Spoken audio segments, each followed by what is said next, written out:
여랑야랑 정치부 이동은 기자와 함께합니다. 첫 번째 주제 보여주시죠. 네. 문재인 대통령이 뭘 빠르게 한다는 건가요? 네, 홍보입니다. 네, 그러니까 대통령이 직접 백신 확보를 했다는 오늘 청와대 홍보를 말하는 거죠. 네, 맞습니다. 청와대는 어젯밤 10시죠. 늦은 밤이었지만 참모진을 배석시키고 보시는 것처럼 모더나 CEO와 화상통화하는 모습을 사진으로 찍어서 공개했습니다. 어젯밤 통화를 하고 오늘 오전에 공개한 겁니다. 그동안 백신 확보가 늦어지고 있는데 대통령이 잘 안 보인다 이런 지적을 받아왔으니까 이 청와대는 빨리 홍보를 하고 싶었겠죠. 네, 백신 확보 체금 논란이 일었을 때는 대통령이 보이지 않았습니다. 야당이 공세를 퍼붓자 일주일 전이죠. 청와대 대변인 명의로 백신의 정치화를 중단해달라고 호소했고요. 정부에서는 정은경 질병관리청장 책임이라는 말도 공개적으로 나왔습니다. 현행 감염병 예방법상 백신의 구매 결정과 그 계약 절차에 대한 주체는 질병관리청장입니다. 따라서 질병관리청에서 이 백신 구매에 대한 최종 결정권을 가지고 있고. 저랬는데 어제 이제 대통령이 백신 접종이 늦은 게 아니다 이렇게 정면으로 이제 반박을 했는데 네. 이 통화를 염두에 두고 했던 말이었군요. 그런 것 같습니다. 해명 대신에 백신 확보가 늦지 않았다고 반박했습니다.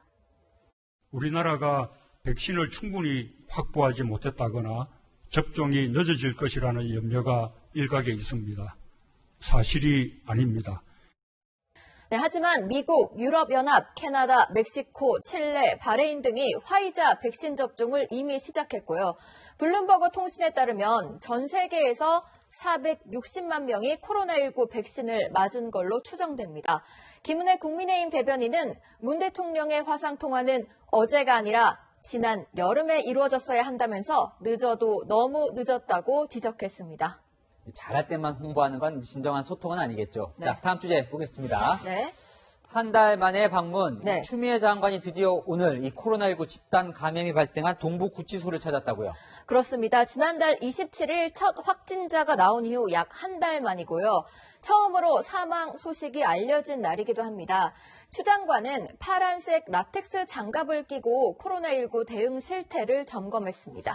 네, 앞서도 살펴봤지만 이 법무부가 제대로 대처를 못했다 이런 지적이 많아요. 이 네. 추 장관 방문도 너무 늦은 것 아니냐 이런 지적도 나옵니다. 네, 첫 확진자가 나온 날부터 오늘까지 추 장관의 SNS 게시물을 살펴봤는데요.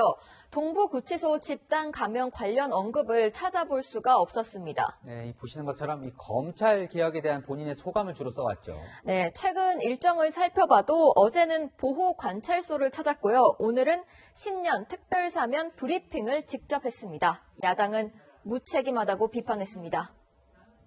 수용자들이 살려달라고 외치는데 가두어놓고 방치한 이 정부의 법무부 장관을 비롯한 관련자들의 무능과 무책임을 엄히 질책하지 않을 수가 없습니다. 네, 내일이나 혹은 모레쯤 이 추 장관이 교체될 거라는 말들이 많은데 여권에서도 오늘 추 장관 비판 목소리가 나왔어요. 네, 원조 친노죠. 유인태 전 국회 사무총장은 추 장관에게 따끔한 충고를 했습니다. 하여튼 소설 쓰시냐 때부터 소설을 쓰신 왠지 전 예감이 아주 불길했어요. 국회에 와서 그런 식의 그 얘기를 하면은 국민들에게 아주 밉상으로 비치거든요. 왜 슬픈 예감은 틀리지 않는 걸까요? 오늘의 여랑야랑은 예감 적중으로 정해봤습니다. 네, 좋은 예감이 드는 후임 법무부 장관을 기대해 보겠습니다. 지금까지 여랑야랑이었습니다.